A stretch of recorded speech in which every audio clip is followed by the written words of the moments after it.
Hey, welcome back to the Marianne Hickman Show. This episode is with the one and only Jeremy Bishop. You may have seen him on social media because he has 1 million followers. And when he agreed to jump on the podcast with me, I was stoked. And here's why.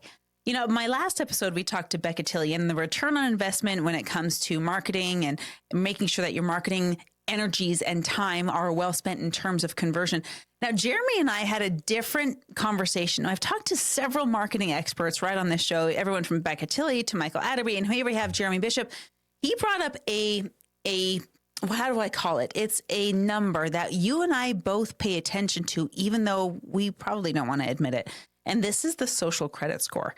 The credit score that says, wow, I liked this video. I know you've probably done it right there with me, where you're looking through Instagram, you're seeing the video starts, and then subconsciously we glance over to the like count to see if we should finish the video. And if there's like 12 likes, we're like, oh, this probably doesn't go anywhere. And we keep on swiping and we keep on scrolling. If it has like 5,000 likes, we're like, oh, probably there's something might be to this.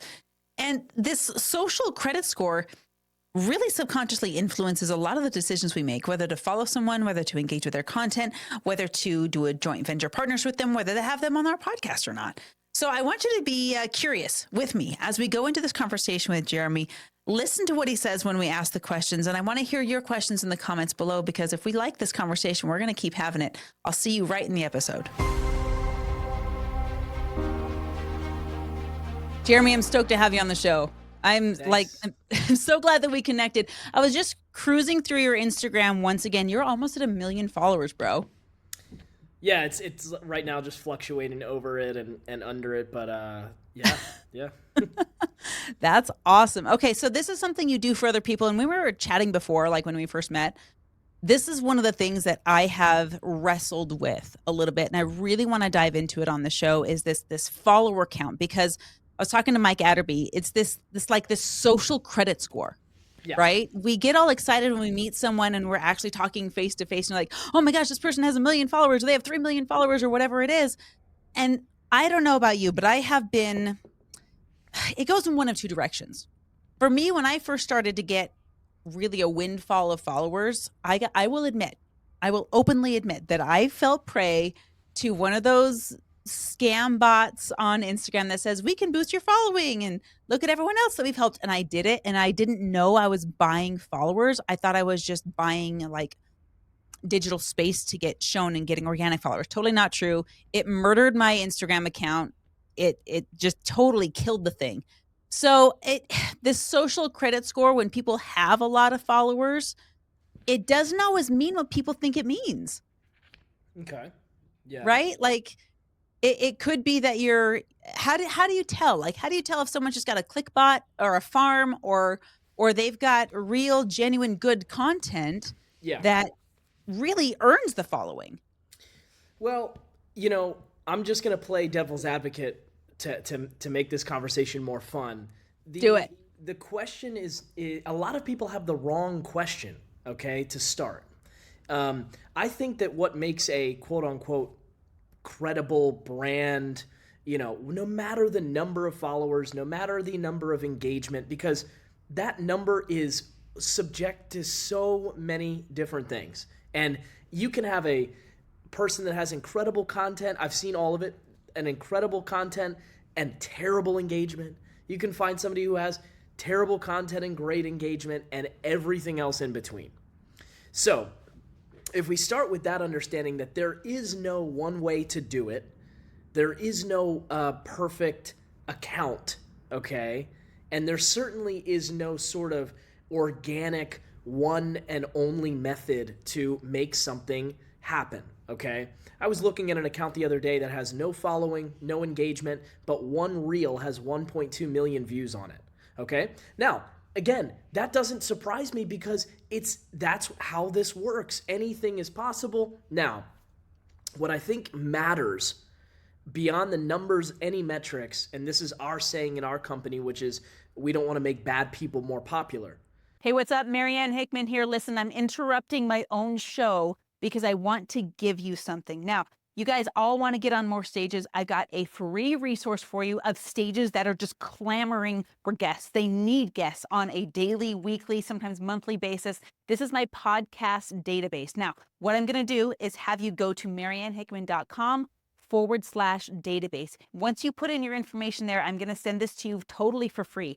Open up this database. You're going to click through it, find the next podcast that's relevant to your topic, hit the application button, show up on their podcast, get in front of their people, and share your content. Remember, mariannehickman.com/database. Let's get you unlocked, which I love about you.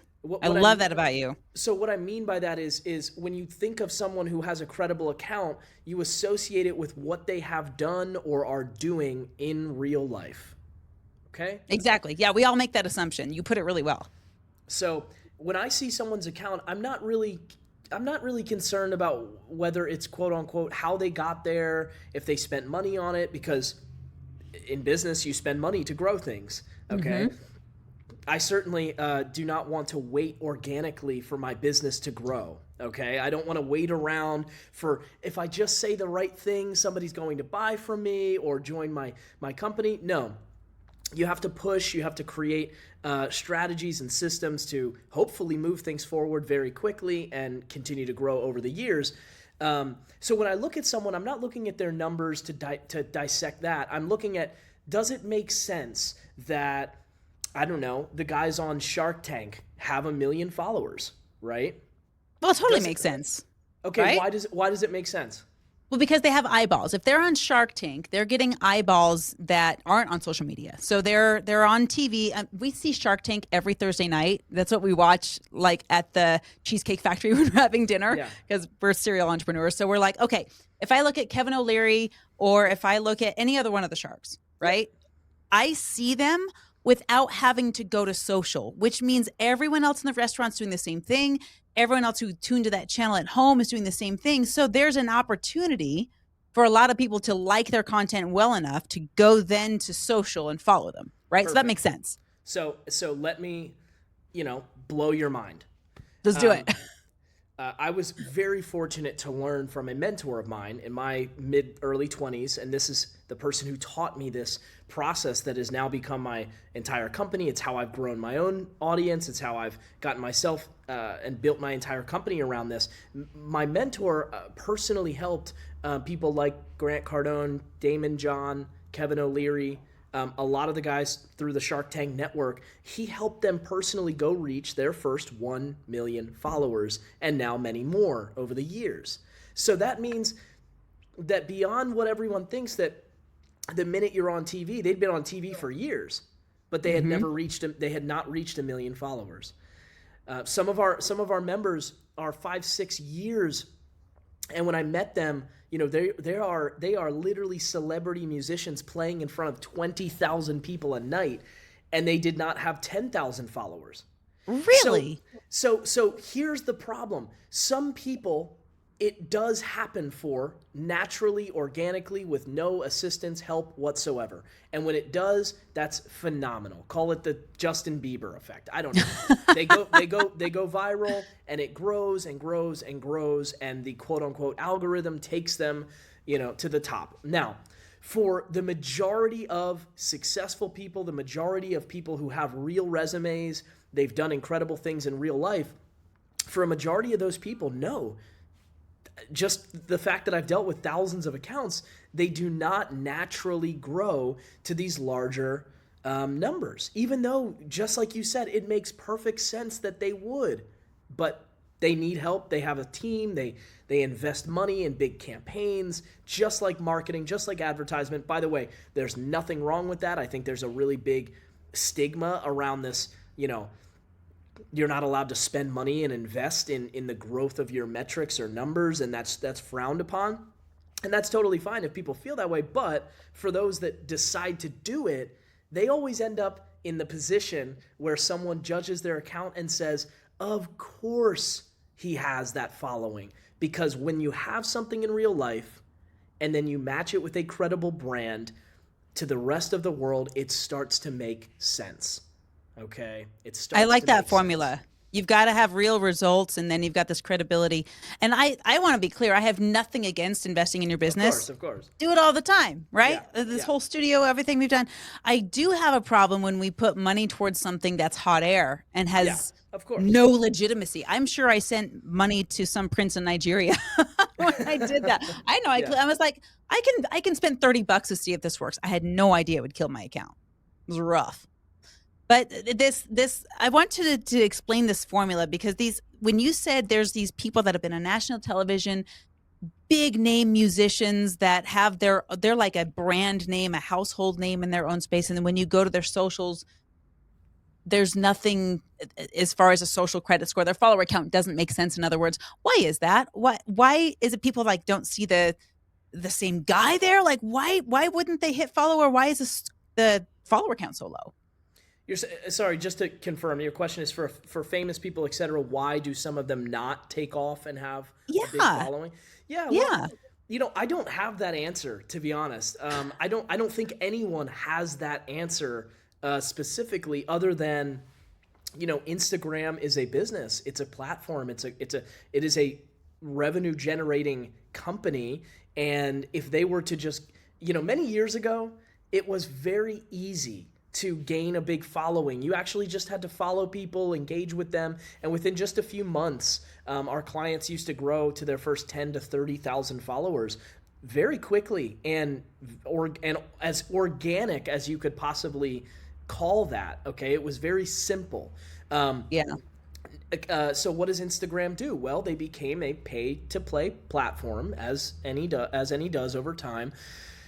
And, they put restrictions. You can only follow so many people in an hour, in a day. You can only like so many things. I mean, you can literally only take so many actions in a day on Instagram. So that forces the community and the market to come up with new and creative solutions to grow. So if you ask yourself or anyone else, man, do I want to wait 20 years to gain, 100,000 followers, especially if in the market, 100,000 followers with a credible person who has a real business. I'm going to preface that every time. Good. Especially if that 100,000 followers to a credible person with a real business is the difference between them getting the speaking event or not, the difference between them being invited onto said podcast, the difference between them having that really important person invest with them or join their team. Okay, like there are a lot of really important decisions on the line for people, and I know you're going to say that's unfortunate because I don't control it, but it is what it is. It's true though. So if Jeff only had 100,000 followers and he'd get all of these other opportunities done and brought to him. I had a client who has 200 active agents in his business, his real estate business. He does about $1 billion a year in production when I met him. And when I met him, he had 500 followers, 0 personal brand. He was not being invited to the speaking event, not being invited to the podcast. He had no reputation online. He wasn't doing brand deals, partnerships, and he certainly wasn't attracting new, fresh talent to the team.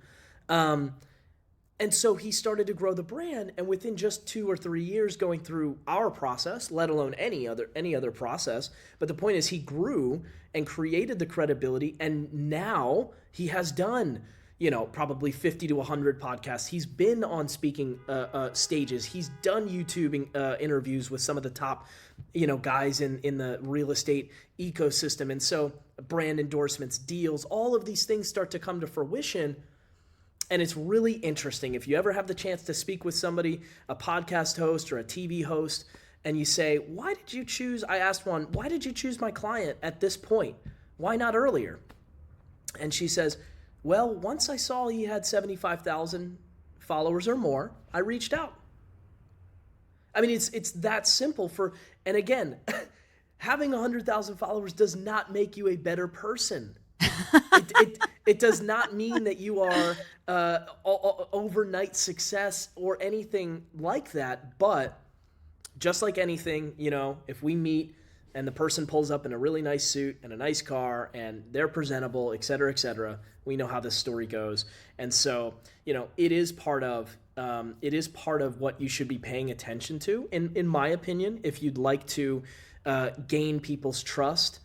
Okay, you got to do a lot of work in the real world, not just on social. You can't trick anybody at the end of the day. You can do that very short term. A lot of people do that. They try and create a facade, and it's short-term success. But if you are real, if you do have a real business and a service and something you can provide, I promise you, yes, a little strength behind your brand will go a long way, and it'll help a lot. Well, I think that's totally true. We all do this. That's why I call it the social credit score, right? So there are companies like banks that won't lend to you if your score is like 680 or below, and they just won't do business with you. And we all have this magic number in our brains that says, okay, this number lends legitimacy to this person, and ergo, I'm willing to do business with them. So I think of a lot of influencers, and this is just myself included. I think the standard is if they have more or equal to or more than your follower count, then you're like, okay, now we can at least double our audience. They're at least as good as I am. That way we can do something together. Maybe if they're a good person, if that's just one of the many, many check boxes that we put people through. They've got to be, credible. They have to have real world results. At least they should if they're going to do business. You're talking about bringing people onto the podcast necessarily, or? Well, it could be that, or it could be something else. If another podcast host is like, okay, I want to bring someone onto a podcast, I have people that, like you, have 1 million followers, like Aubrey, who has 3 million followers, and I have people that are brand new to maybe social media, but not their industry. Yeah. Right? They're good at what they do. They've been doing it for a while, but they're just starting to grow their own brand. They have less than 500 followers, and I have them on the show because I love their stories. I love what they do, and they have that track record that I can lean on to make them a legitimate guest and a legitimate person on the show. Well, by the way, that person gaining the opportunity, okay, you being so kind or excited or, to bring them on to your show, and that person making a decision to go on to any show is just as important as any other form of marketing or social growth. Okay, so it's the yin and the yang. Those both are important. You've got to find a way to grow some of the metrics faster, okay, and kind of get in control of them a bit, okay. And then on the other hand, you have the yang, which is all of the real other methods, targeted opportunities where you can speak to specific audiences, open up your network. When somebody says, how do I get more comments on my page? Go make more friends. You just don't have enough. You don't have enough people that like you at this point, right? You're so focused. That's a tough slap, but it's true. I mean, think about it. Someone posts a video and all they look at are how many views did I get on the video? And what I look at every month is how many intro discovery calls are booked from any given platform that we're utilizing. And last month it was probably at somewhere between 200 and 500. And so that means 200 to 500 people spoke with my team or myself, saw my Instagram, engaged in some way, were given a follow, were given a like. And so that's going to add tremendously to our real targeted organic relationship building, no matter if a person's video has 1 million views on it and then the next video has nothing, right? So, oh, dude. I'm just, in my world, if you work with a team like ours, we are not looking to go viral. It's the candy, and we're looking for long-term marathon pace. If you look at anyone who's been here for 1, 5, 10 years, they're not just thinking about going viral. They have built a brand that they use, right, as an asset in their business. I like that analogy of the junk food versus the substantive nutrition for social media. I mean, I have a junk food post it went like, for me, crazy viral. It was 1.3 million views, and it didn't do anything for me. I didn't get new followers. I didn't get useful comments. I got comments about how old I looked. Yippee. It's crazy post. It had nothing to do with my brand. So wouldn't any rational person right? Question that and say, how is it possible that I didn't gain, right, a bigger audience from this million? Because I talk to, from time to time, unfortunately, a lot of social media managers.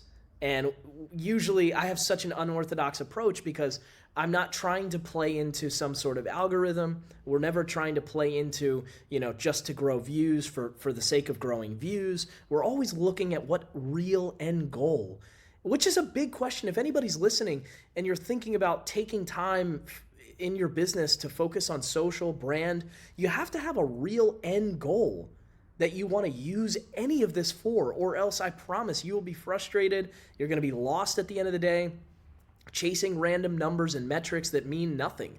Sadly, I mean, having 1 million views is great, but if you don't say to yourself, well, now I'm going to utilize this for blank reason, or, if you don't pay attention to the fact that 1 million view video did nothing, it didn't add a client, it didn't add a new message in your inbox, it didn't add a follower, okay, that's okay. It doesn't mean don't do that, but certainly pay attention to the fact that you could have taken that same amount of time and, I don't know, sent 100 messages to potential people that would have come on board, and you could have had 20 responses, 20 new clients, 20 new people on your podcast. Like, that's just an example of another method that is overlooked.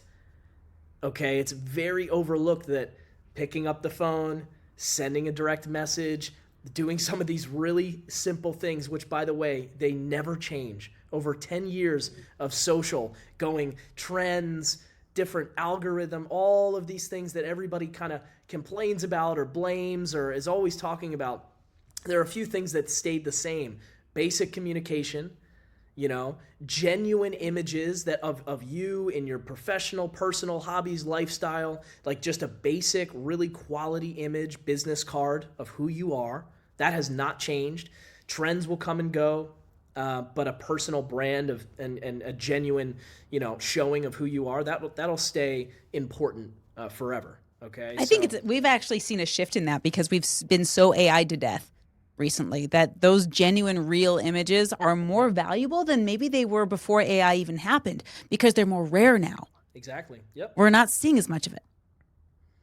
Yeah, you go through this time of every video has, text, edited text, for the people in different industries. You guys know what your trendy, annoying video that everyone posts, whether it's the market update in the real estate world or the, one thing or another. And so the one thing that stays true and genuine and kind of fresh and new, ironically, are just really simple things. Images of you with friends and family, loved ones, business, colleagues, success that you had. I mean, something real that people can just say, oh man, maybe they didn't write a script before they created this video, Well, and there's room for that. I get that. I have a friend who has got, 3 million followers, and brands approach her because she's so well scripted, and she makes little mini movies. That's what her reels are. And that's created her company. And that leads me to this follow-up thought. While you were saying, what's the end goal, right? Is the end goal followers? Is it likes? Is it views? When is the end goal ever not revenue for a business? Sometimes we get distracted with these side goals of, well, I want to get more viral. I want to get more whatever. I can't think of an instance where, in business at least, yeah. And like you said, Instagram is, if you're going to have this conversation, it's because it's a business. When is it ever not revenue? Have you ever had it ever not be revenue? At least at the end of the day?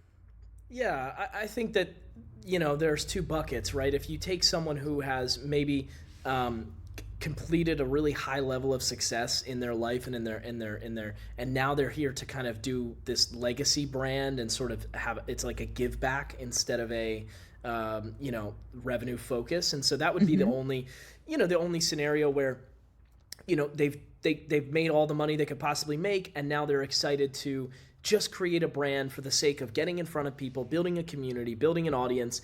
Maybe they want to launch a product, or maybe they end up wanting to be paid high-level speaking, for speaking events and put a ticket behind that. So yes, of course, there's always revenue, and I agree with that because even though revenue might not have a specific target on it, it usually can guide you in some sort of, how to do better for the market, how to provide something valuable to the market, how to raise capital to do something special in the market. It usually has something to do with that at the end of the day. So depends on your business. I'm not sure exactly, where your listeners are in terms of entrepreneurship, if a lot of them are in the early stages and, between 0 and 1 million, if many of them have companies far beyond, that does also, decide a lot of what they might want to be focusing on social, depending on where they are in the business as well. Well, yeah, even like when I hear you say that, I can't not make it come back to revenue in my head, even if it's for a startup, which is, really a big focus.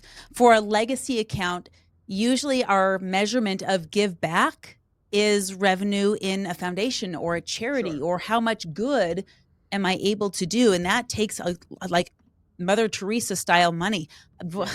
They bring her up because she passed billions of dollars through her, but she was not a billionaire necessarily. We Right. don't think that when we think of her, but she provided so much. Imagine if she had social media. Holy crap, the stories. And that's what would put the money where it needs to go, which is back to your original point of a vision that we both share of we want to make good people crazy wealthy or good people crazy well known. We don't back stories or people that we can't get behind, because at the end of the day, whether it's revenue for your business because your business is deserving of growth, Right. and or revenue for a cause that you believe in, it comes down to this currency. And I use currency not just in terms of money, but in terms of the movement of it. Yeah. Yeah. Right. Yeah. And this is why it breaks my heart when people think that the follower count and the social credit score is the goal. No. That's the side thing. I think just to give you an example, when our members come through our process, they go through this 18-month journey.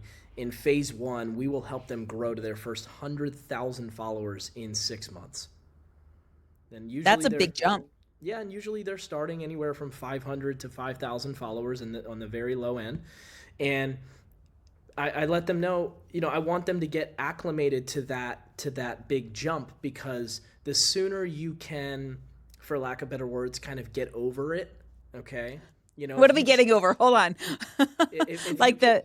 If you can get over the overthinking, overanalyzing, over worrying. I mean, there are all of these things that usually within the first call, my members have to go through, and they just kind of extinguish all of it. And it's like a whole new thought process about branding, about their own brand, what they're capable of, and what they deserve, what they think they deserve. Because all of this is very, very, very connected to their own self-image, self-belief. If you give somebody 1 million followers tomorrow, even if it was done in the most perfect manner, they will question it. They will not know if they deserve it, if it's right, if it's wrong. I'm not kidding. I mean, this happens very rarely, but I have people come to me, Jeremy, I'm not sure how I feel about this. Really? Yeah, absolutely. This is a very, social, especially like an Instagram account, is as sensitive as your bank account. I mean, it truly is. That is how it feels for everyone, and they have to learn to develop some thick skin, because, as you mentioned, they're going to have a video that goes viral and it does nothing. You're going to do something over here and it does something. None of it's going to make sense half of the time. And so I help them in the beginning by saying, if the goal is to go to millions of followers, if the goal is to go to millions of dollars in business, right? Mm-hmm. And at first they're scared to invest 10,000 in their own business. Couldn't imagine paying one employee. Couldn't imagine having two. And then they get to different levels, and every time they strengthen the ability to kind of believe in the bigger picture, believe in themselves, believe in a bigger mission, and believe that they deserve more, which ultimately is them providing more, doing more, building a bigger business. So I'm sure you've met somebody who says, I'm comfortable where I am. I make enough. I don't want a bigger team. I don't want a bigger business. That's fine. Those are usually not the types of people that come through our journey, because we want them, they're scared of 100,000 followers. And I tell them, well, we have some members that are on the way to their first 1 million. So let's go do this. Let's get this out of the way so we can go get on great platforms, so we can go put you out there. You've already been in your business for 10, 20 years. For lack of better words, you deserve to catch this thing up to speed, and go out there. You're getting beat out on the speaking event by, the guy that has 1/10 of your resume. That drives me nuts as a speaker. It drives me crazy because that it's just this cycle of, and you know me, I train speakers, right? And when I see someone hop up on the stage who doesn't serve the audience as well as I know a speaker can, who gets up there and is selfish, who gets up there and is not substantive, it hurts my soul because I know so many deserving people who would have done better. Quite frankly, if I'm just going to put it blankly, they would have served the audience way better on that stage. They have way more credibility. They can do and they didn't get it because whatever reason, because this other person slipped in there. It drives me crazy. So, for anyone listening that wants to increase their chances of being picked, okay, of getting on that stage, wants to increase their chances of immediate trust at first sight when someone's looking them up, deciding, making these decisions. I tell a lot of my members in the beginning that, in my early 20s when I was learning from that mentor I mentioned, I started growing my brand, I was speaking on stage in my mid-20s with people like Grant Cardone. And looking back, I probably had no reason being on stage with a guy at this level. You understand? Right. We had the phone numbers of, this whole network. I mean, we had, the head of his real estate fund, Ryan Secco, incredible guy. We had him showing up to our private masterminds just because we had connected and built relationship. And that happened through brand.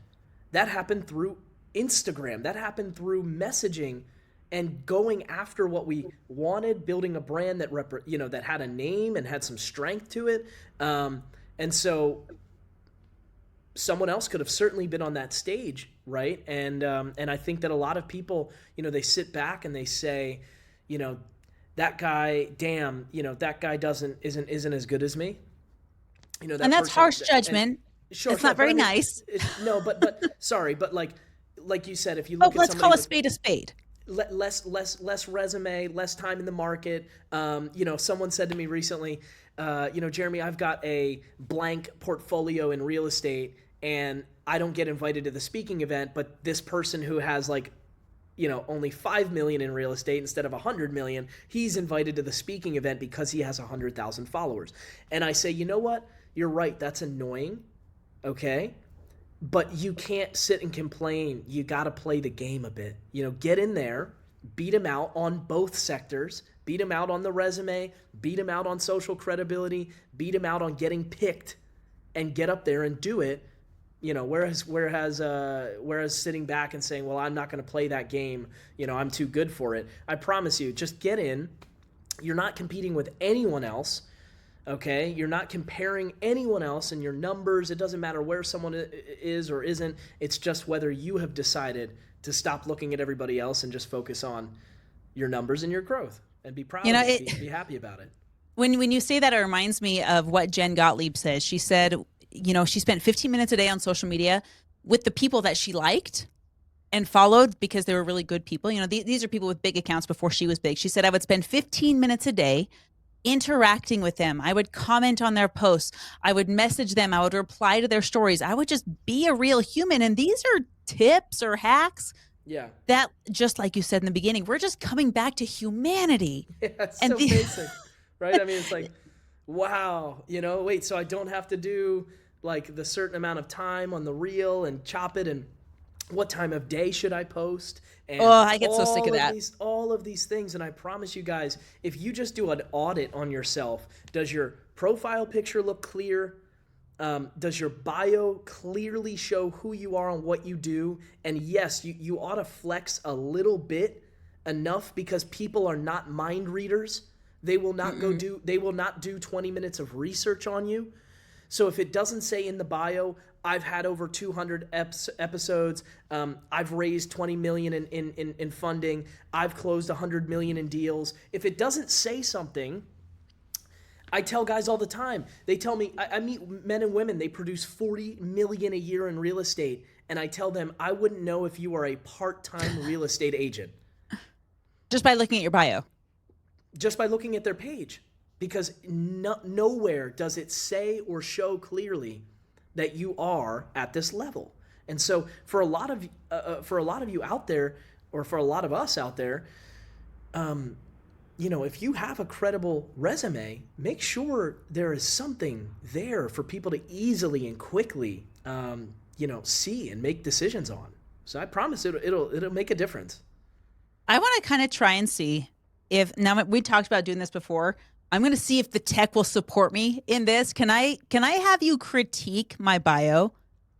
I'll do my best. Sure. Okay. I'm going to see if this little doohickey has a screen share. I'm going to see if this will work.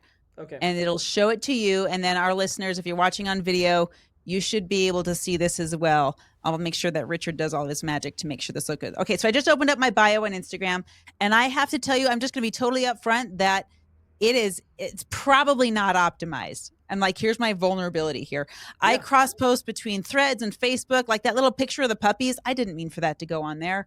That was just on there because I posted it to Facebook on my personal page, right? We just crossed 3,500 followers. Thank you to number 3,500. We were at 34.99 last night. Good to meet you. Awesome. But one of the things that Mel Robbins, when I was listening to her show, says is if you want to get more stages, you have to have your profile show that you speak on stage. So you've got to have you speaking there. You've got to have pictures of you on stage and so forth. Anyway, can you see this okay? Is that showing up for you? Yeah, clear. Okay, pick this apart for me. Tell me where I'm totally missing the mark, because I have not had anyone pick through this. Sure. Okay, so we'll do this quickly and a few takeaways. So the first is it has your name as your username, which is great. For anybody listening, for anybody listening, one of the best things you can do is try and create a username that is as close to your real name as possible. Might sound crazy, but people are searching you. They care about you. At the end of the day, it is your name they will remember, not your company, not your product. Usually your name, if your company is about, and you're a front-facing, client-based business. If you're a speaker, absolutely try and get your name as your username. Second, your profile picture. Okay, so it's got a little bit of jazz going on, glitter and jazz. That's actually, I don't think that's a profile picture. I've never seen anything like that, or I certainly can't recall anything like that. I don't think it's bad. The only thing I would say... Don't sugarcoat, man. Don't hold back. I'm not sugarcoating. The only thing I'm going to tell you is you want... When someone is, let's say, scrolling on Instagram on their phone, it's this tiny little dot that they're looking at. And we just want that image to be as clear as possible. So technically, all of that other glitter, it just dilutes the quality and clarity of the photo. Okay? Okay, I'm taking notes. I'm going to write down all this stuff and make all these changes right after the show, because I think you're totally right. I tell people to do this about their presentations all the time. Cut the fluff and make it simple. So same is true for your profile picture. Yeah. I got it. I'm writing it down right now. All right. Okay. So clear profile picture, as clear as possible. I love that you have the picture of you smiling. That's great. It's not too serious. It shows your emotion. And again, we just want people to see it as clear as possible.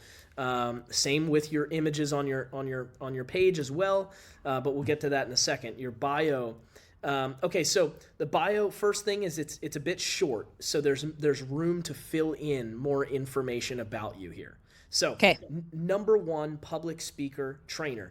I like it. That's bold. Okay, great. Number one, public speaker trainer. I don't think that needs to be changed. Let's leave that for now. Okay. And then it says basically we're missing. There's stuff that should be in between, and the bottom should say want to get on more stages, learn how. Okay, so in between, what are we going to add to here? This is completely personal. It's totally up to each individual. But to keep it simple, there's usually 3 bullet points. One, I would call it a data point, a metric. Okay, this is something that I just mentioned to show that you operate at a certain level in business. Now yours has this. Yours has the 10 million plus online sales. There's your metric. Exactly. So why do I do that? I don't do that to brag about any given number of sales or revenue in business. I do that because in my space, in the social media space, when I talk to someone, I need them to know when they reference me that I'm not a kid that just started in his mom's basement yesterday. Okay? So when someone comes to my page and they can see they're already talking to our team, or they're going through that process and they go and reference, I want them to know that this person, by means of revenue that they've done, has already done this some significant amount in that person's career. Okay. I love it. Now, I could choose to put, 3,000 clients helped, or 3,000 people helped, or something like that, et cetera. Everyone can kind of choose what sort of metric they'd like to have there. That's just what I choose to have. Now, for you, in your bio, I could see something like, how many stages have you spoken on? 25 plus stages. Okay, you could put that right under number one public speaker trainer, spoken 25 plus stages, helped. I don't really, we can think of different words to use instead of, but I'll just use basic language right now. Helped 100 plus, new speakers, right? Or helped 100 plus onto new stages, something like that, right? A metric, a data point that says and shows, that you've either been around, you've got a resume, and this is not just a part-time gig. Okay, that's basically what we want to share with people. Or it could be sales, or it could be revenue, or it could be anything in between, right? But we want to find a data point that we know is kind of an important data point, and a little bit of a little bit of a brag. Like if somebody and that's okay. Absolutely. You're right. They're not mind readers. We've got to know it. So this is good. Absolutely. You might want to add something kind of human, down to earth. This is the second bullet point. So, dog mom, this is kind of, it gets a little bit creative, right? This could be like a mission statement. Okay. This could be like, looking to change the industry X, Y, and Z. This could be, on the way to impact 1,000 plus new speakers. This could be, something along the lines of what stands out to you as a mission statement. I think on my bio, if you have it up there, if you can see. Yeah, I've got it right next to it. Yours says building world-class personal brands. Right. So that's the mission statement. Now, I think before that, it was something like, helping entrepreneurs create a powerful message, or something along the lines. So a mission statement, a little one-liner, that might give somebody an idea of kind of like what journey you're on, what focus you're on. That would be great. So a mission statement, again, you can choose to kind of put something, I would say, human / personal if you choose. And that could just be something as simple as, either maybe your location, where you're from. A lot of people do that. I mean, there's so many different things that you can choose to do. And hopefully when we add those links at the end of this, people can check out all of our members' examples and use tons of different examples to just see that as well. So those are the 3-4 bullet points that a bio should have: is upfront, founder of, CEO of, owner of, or number one public speaker trainer, like something bold in what you do and who you are as a professional. Number 2, the data point to back up that profession. Okay. Number one public speaker and trainer. Great. I need a data point under that. Yeah, prove it. Spoken on one stage. Okay, got it. That's like, you see how that wouldn't make much sense. That's a problem. Exactly. Helping build world-class brands. I've only done 10,000 in revenue. Doesn't make sense. Yeah. Okay. So something has to add up. So bold statement, data point to back it, or by the way, if you're not there yet, a mission statement.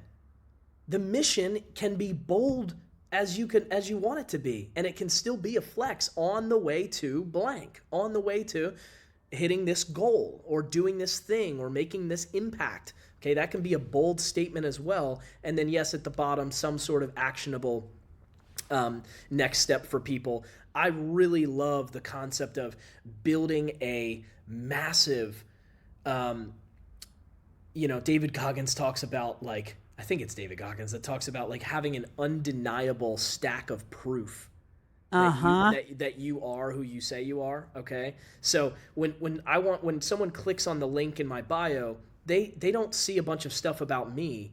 They go to a page that has like 200 examples of people who have gone through my process. Okay. So whatever that means to you or anyone listening, there comes a point where people want to see what you've done, who you've done it for, and you just need to show them in abundance. And you might not have it in abundance yet, but just start building that and stacking that. And, soon enough, you'll have a page that, if you try scrolling down our testimonial page, it takes you a while. Okay. Yeah. So, yours is huge. It's so stacked. And you know what? Jeff Walker does the same thing. Yeah, it's endless. I mean, right? His book Launch, I live and breathe by this book. Every chapter starts with a testimonial. It is always more about what he's done for other people than this look what I've done for me, which is, I mean, when you can have that kind of a brag, that's what we all want. Of course. Absolutely. Yeah. So that's that actionable next step, is to have that link there, whether it's to connect with you, whether it's to go to a page. I think having landing pages that are super clean and simple and clear, again, you have to think people are spending, 15 seconds on our accounts. We just want to make it easy. 15 seconds. I don't love know. that. Yeah. I don't know. I'm making up a number. 15 No, seconds, but I like it. So, but the point is they need to quickly and easily be able to make a decision about who you are, what you do, and how you can help them, right? And so the bio, I hope that gives you some pointers, the bold, who you are, what you do, your mission statement, or your data point and your brag, what you are on the road to do, maybe something personal, where you live, your location, or, family, a little family tag, and then an action step. So that's probably a pretty strong, good bio. I hope everyone's listening to this and is going to their profiles and changing it. You can pause the video if you need to and just go give your profile some better lipstick or freshen it up a little bit. I know I am. Like I'm taking like crazy notes and editing a bunch of stuff right away, because you're right.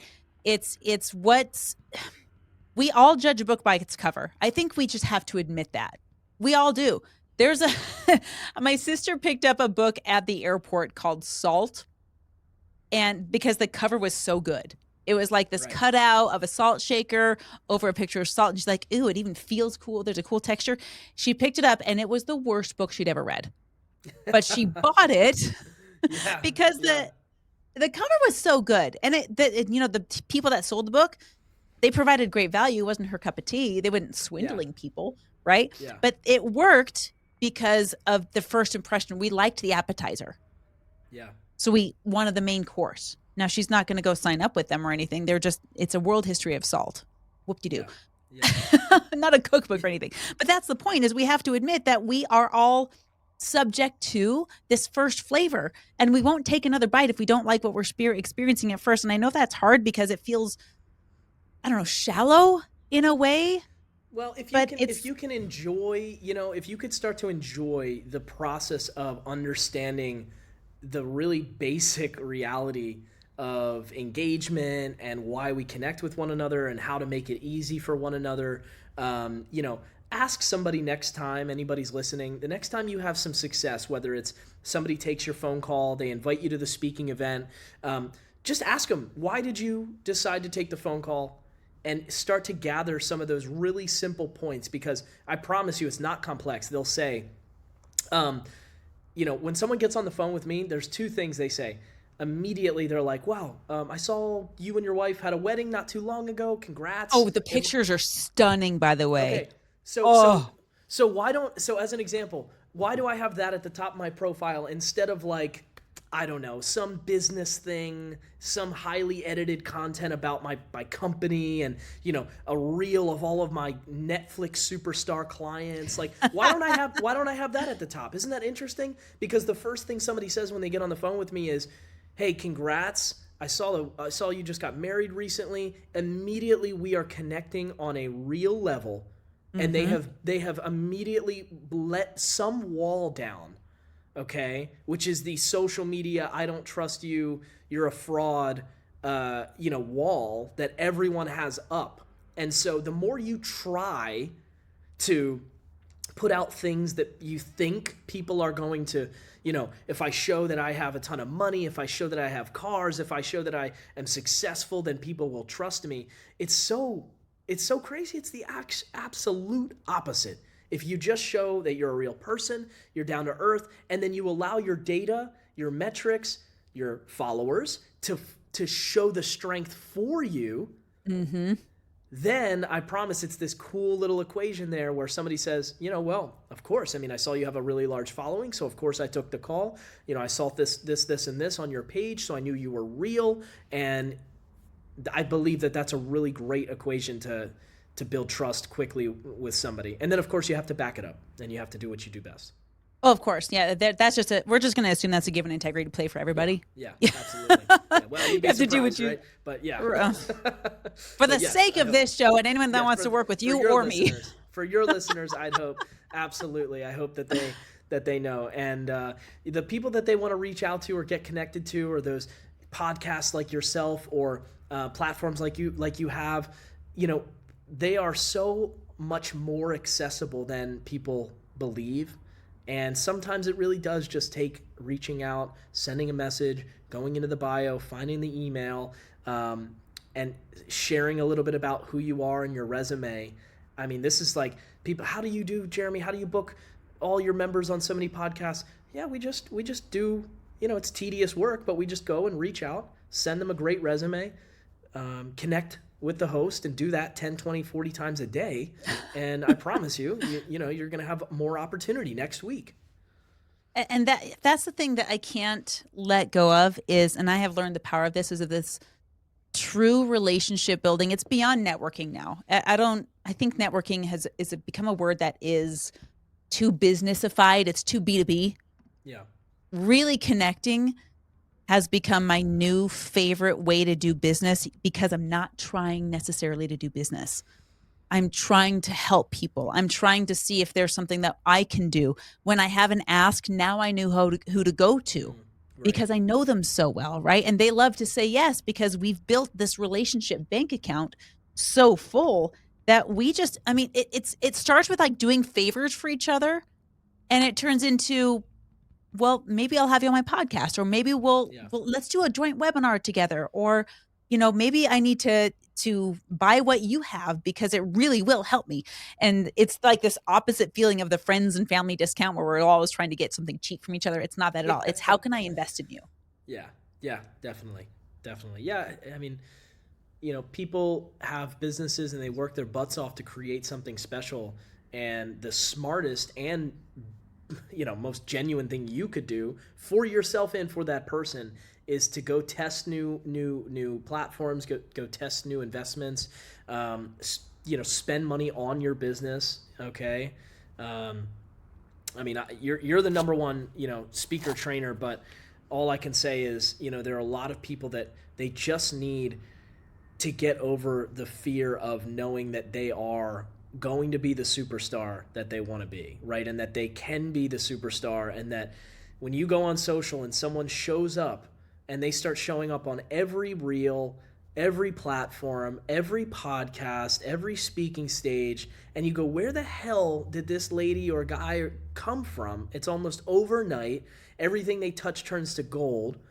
Okay, I promise you, that person made a decision right when they had a tiny bit of momentum in their personal brand and in their business. They pour the gasoline on the fire and they go all in. And that's when you see a brand start to seriously take off. And that's when you see them on stages that you're like, you can't even fathom how did they get there. It almost seems unreal. But I promise you that's the difference. Most people kind of just tap at this thing, scratch the surface for a really long time, and unfortunately, that doesn't break through in the way that the brand needs to. It needs to have slow and steady does not win this race. Okay. I'm sorry. I know that's just my philosophy. Someone else is not going to agree with me. I understand. But if you look at the people that have created a name for themselves, a brand for themselves that has basically disconnected from all of their competition, it is because the moment they get momentum, they put all of their efforts on it. They go on not just one podcast, they go on 100. They do not one speaking event, they do 100. They don't just connect with one new brand partnership or partner or investment or social growth. They don't just grow by 1,000 followers, they grow by 100. You understand? So these are the kind of things that I see over thousands of accounts, the difference between like the big winners and the kind of winners and the people who just sort of burn out and don't do anything at the end of the day. I hope that this helps. I hope that this gives some insight, and definitely find a way to go for it in your world. Well, I appreciate you taking the time and not hacking my account, but giving my account some hacks. Don't say that. Jeez, Louise. No, that didn't happen. No, that's a sensitive topic for people, that's you know? A whole nother episode, folks. Yeah. Oh man, we could go deep into that. My husband put a lot of people in jail for all their bad news in the hacking world back in his day. Whole nother thing. We could talk for hours about that. But thank you for giving me hacks on my profile to make it better, to make it more appealing to people and I like what you're saying and your approach, because it's not a people-pleasing thing. It's how do I represent who I really am? Yeah. How do I represent what is in me? The good, the bad, the ugly, the left, right, and sideways, the funky little things that people fall in love with. It really is, this, it's kind of a dating game in a way. We need to not just put our best self forward, but put all of us out there. And say people are going to love me or hate me, but I love myself. And gosh, there's probably so much more we could go into with that. But where do people find you? We're going to put all of these links in the show notes for everybody to go check out, because you and I vibe on the same frequency on many levels, and you're someone whose message I can get behind because we are so parallel there. Yeah. How do people find you? Well, I'm not hiding, you can hopefully anything that you have in the description here or wherever it is, there will be probably two things. One, my Instagram account, of course, is always there. It's managed by my team, but I'm there. I'm involved. If you send a message, you'll certainly have involvement with myself and my team. I see all of it. It's Jeremy Bishop _ Jeremy BISH 0P. Okay, so you'll see that hopefully there to make. Yeah, we'll put that there for sure. Yeah, and then I always have Maria provide a link to our kind of like VIP case studies testimonial page, and I think there's actually a lot that anyone listening can just go to look at the men and women that have gone through our process. Again, this is just one. If anyone tells you there's one way to do any of this, that is a big red flag. This is just how we do it. Go look at some examples of their profiles and their profile pictures and their bios and their followers. See how it makes you feel. If you think that it looks really strong and you like it, and if you'd like to speak with our team, there are 1 million buttons on that page to click and book a completely risk-free strategy call with our team, and you'll speak with myself or one of our guys, and worst case scenario, you walk away with like a whole new personalized strategy, some help, and possibly come through the entire process if you choose to. But yeah, that's what I have for everybody. We'll make sure we put that there. And thank you to Maria. Will you send my thanks to her for all of this? She does way more than we know. Oh, yeah. If there's anything that's true about people that help us, oh, my gosh, they deserve so much gratitude for aligning with visions and all of that. So then send her that gratitude for me if you would. Will do. Friends, thank you for being here on the Marianne Hickman Show. I want to hear what your gold nuggets were from this episode. So drop me your biggest gold nugget. I know for me, I'm like, I can't wait to go like start changing my profile picture on my Instagram and like redesigning stuff. I'm like trying to do it all at the same time. I'm just going to do it right after this episode's done. But if you had a gold nugget, drop it in the comments, drop it in the chat. Send Jeremy a thank you for all of his brilliance that he was able to share on the show. And I hope this isn't the last we see each other, Jeremy. Like I want to do more things with more people that have your energy. So let's see what we can build. Well, I'm excited for that. We'd be happy to hopefully bring some awesome, amazing guests to you as well. And so, feel free. Let's connect. And yeah, thank you so much for having me. I appreciate it. This is a fun conversation. I love it. All right, friends. Thank you for being here. We will see you in the next episode. Hey, what's up? Marianne Hickman here. Hey, listen, I hope you enjoyed that episode. We have some pretty amazing speakers on my podcast and, of course, more to come. If this is something that you enjoyed, guys, smash the like button, smash the subscribe button. You guys know what to do. I love your comments, and I respond to every single one of them personally, not a bot or an agency. So if this is something you're enjoying, tell me about it. Tell me your gold nuggets. I want to hear from you. But here's the most important thing I want you to laser in on. I told you about the podcast database. You've probably seen me post about it all over social media. I want to make sure that you get it. So here's what I want you to do. Go to mariannehickman.com/database. Once you put all of your information in there, I'm going to send you the document. You request access to it. Boom, it's unlocked. Once you're in there, my rule of thumb is to apply to 10 podcasts a month. It's very digestible. It's very easy to do. And the database gets updated twice a week. So I want you constantly checking back in there for the next podcast that fits your audience. Thank you for being here. Much love to you, and we'll see you in the next episode.